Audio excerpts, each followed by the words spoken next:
Man, guys, I am having one heck of a time getting the seat bolts out of my Wrangler, the rear passenger seat bolts. The one bolt, I was able to spray penetrating oil on all of them except for one bolt, and that's the one on top of the gas tank. Because on the Rubicon Hard Rock, there's a skid plate that goes over that goes, I guess you can call underneath, or like if you're looking at the Jeep from underneath, it's on top. So basically, the skid plate guards the fuel tank from getting ruptured. So I can't get to that bolt unless I take the gas tank down, and I'm not going through that.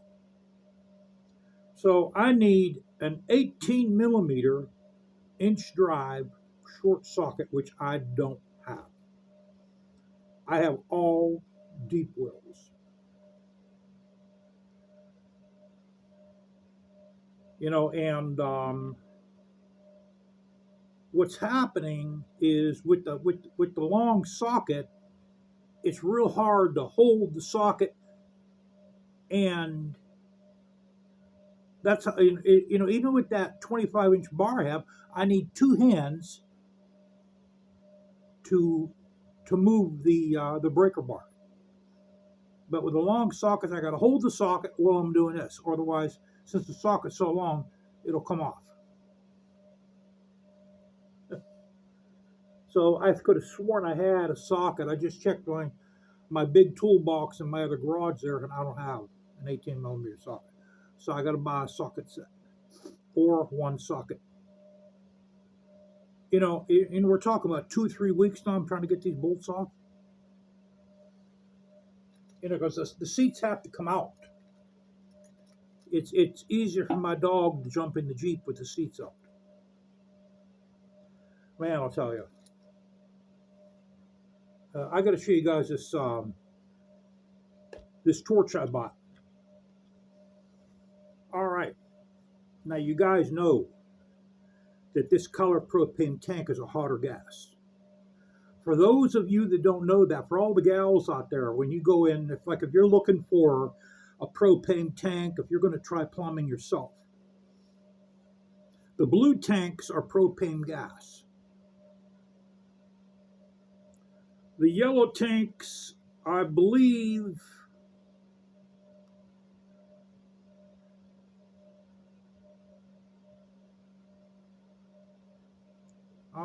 I know these are propane and something else, but these are hotter. Okay, so when you see the yellow tank, this is what you want. This is a hotter gas, meaning you'll be able to heat your pipe up faster. Okay, or like if you're bending aluminum, this is what you want for that. Like if you're shaping aluminum, this will burn hotter. It's a little bit more money, but it's well worth it, especially when you're doing plumbing. So this is the tip I bought. This is the tip here that broke on me. This is a much cheaper. This is a real cheap tip. I got both these at Lowe's. The reason why this one broke is I broke it. If you have this cheap tip, don't turn this nozzle around, because what it does is it breaks. There's a wire in here that sends a spark to the gas, and it breaks that wire. So don't turn that around. It turns around real easy, but once you turn it around, these won't light no more. So this one here, as you see, when you want to start it, first of all, we'll give it a little bit of gas. This is your gas knob. Okay. This is bad, man. This boy's bad, Jack. Okay. See, that's what it does. If you once you let off the button, it'll stop. Now, this has a hold down. See this button right here? That'll hold it down. That'll hold the button in. So if you want to start it,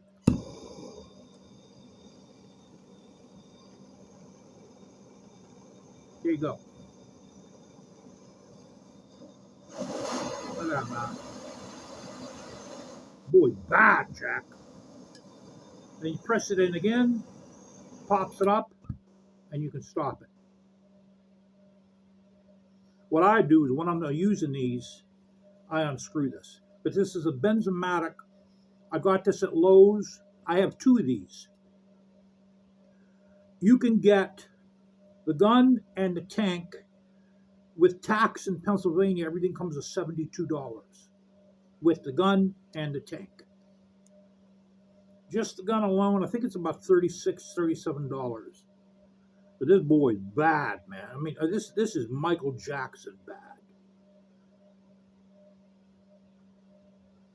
I have a couple small plumbing jobs I got to do here.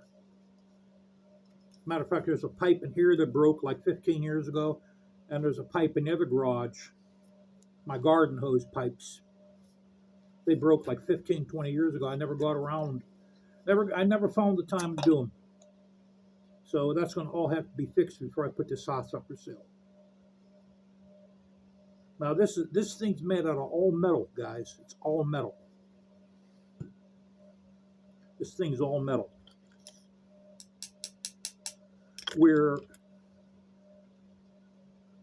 Yeah, this one's metal. I think they all got to be metal, if I'm not mistaken. But yeah, you know, once you move that neck around on this cheaper one, it ain't no good no more. So I'll show you guys. We'll turn the gas on. Okay. No longer lights.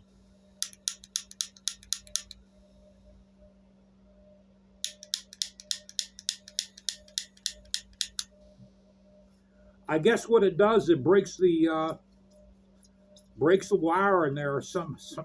But all I know is I turned it around because I thought it needed tightened, and once I turned it around, it no longer worked.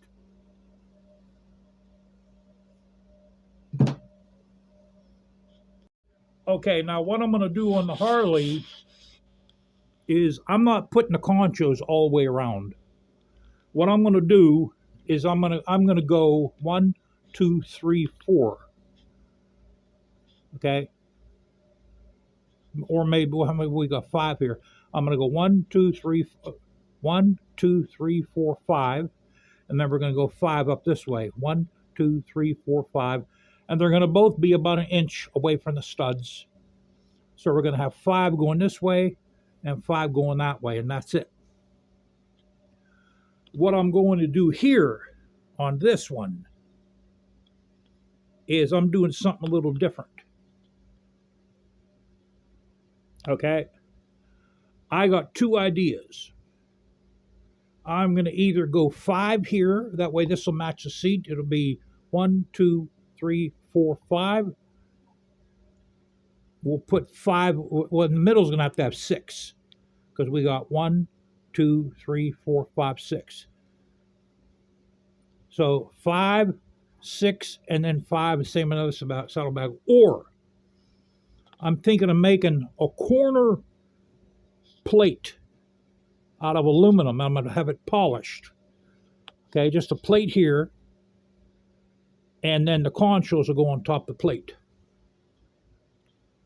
But I think that's out of place.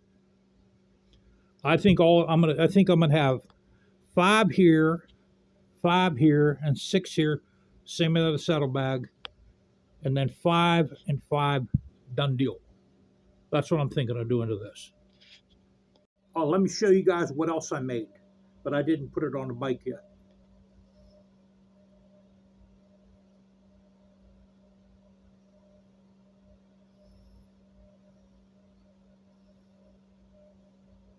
We polished it, and I scribed my name into it.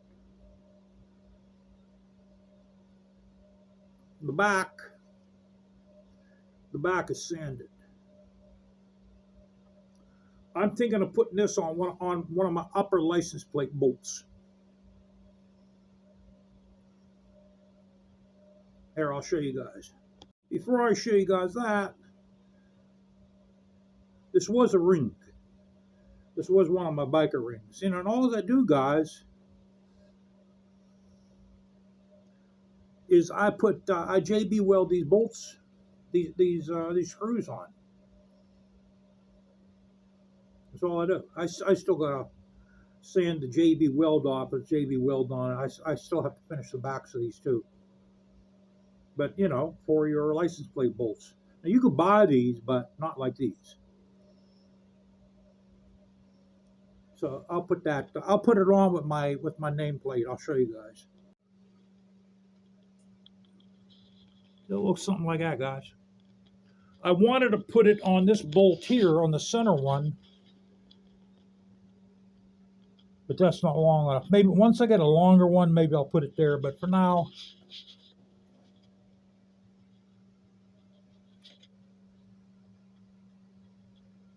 it's going to have to stay there.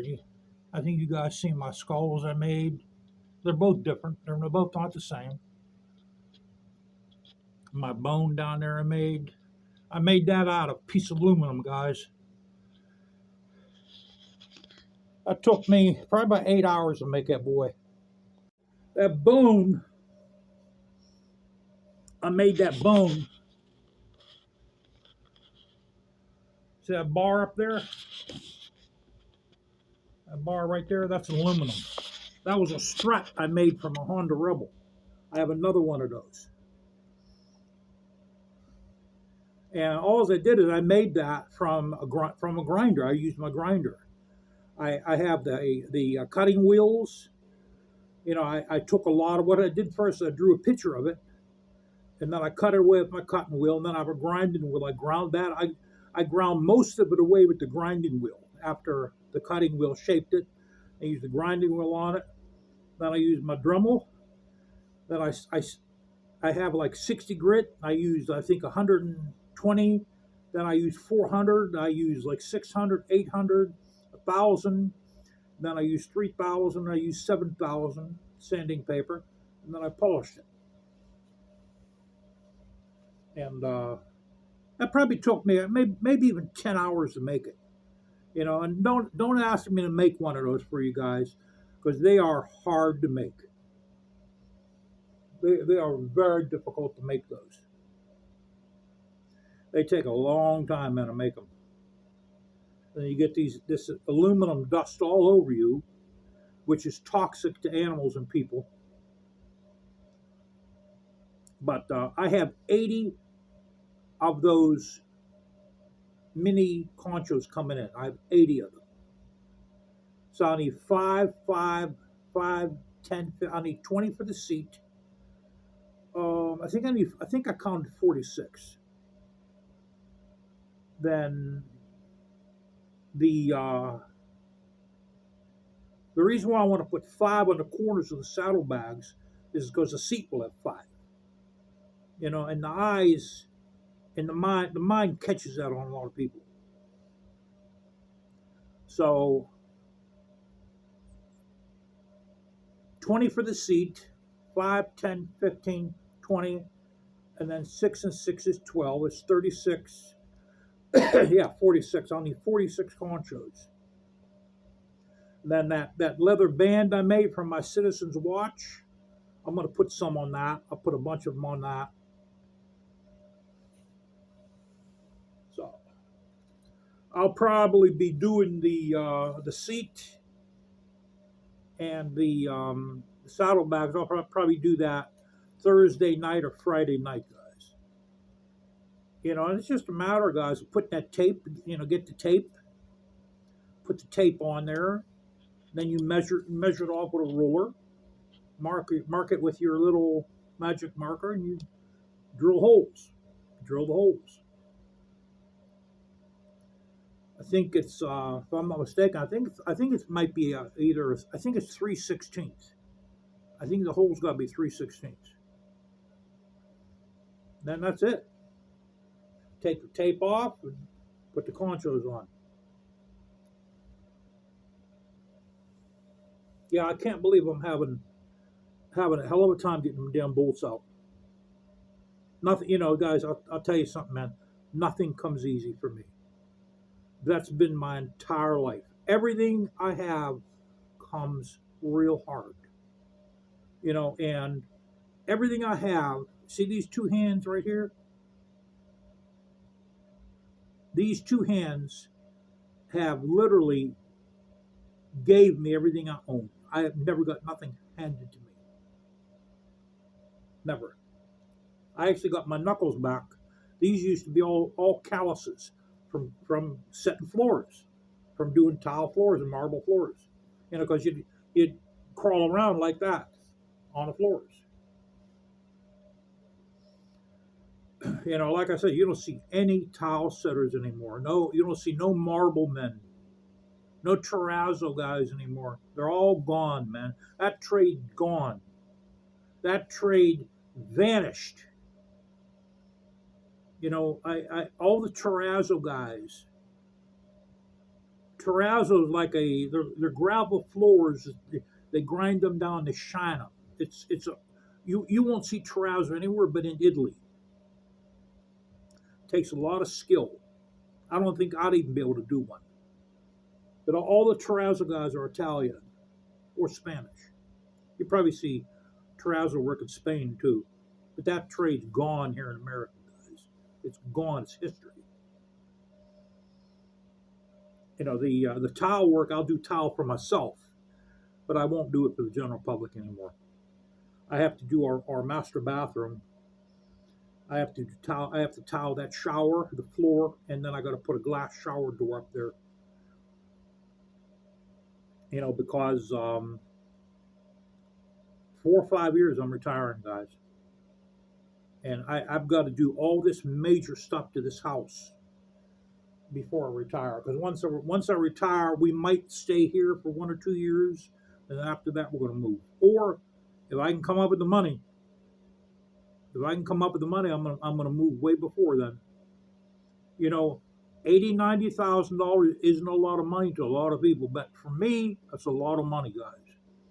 I would resign from my job if I had $80,000 or $90,000 available to me, because for me that's a life changer. I could buy a house out in the country with that money and move away from this insanity here.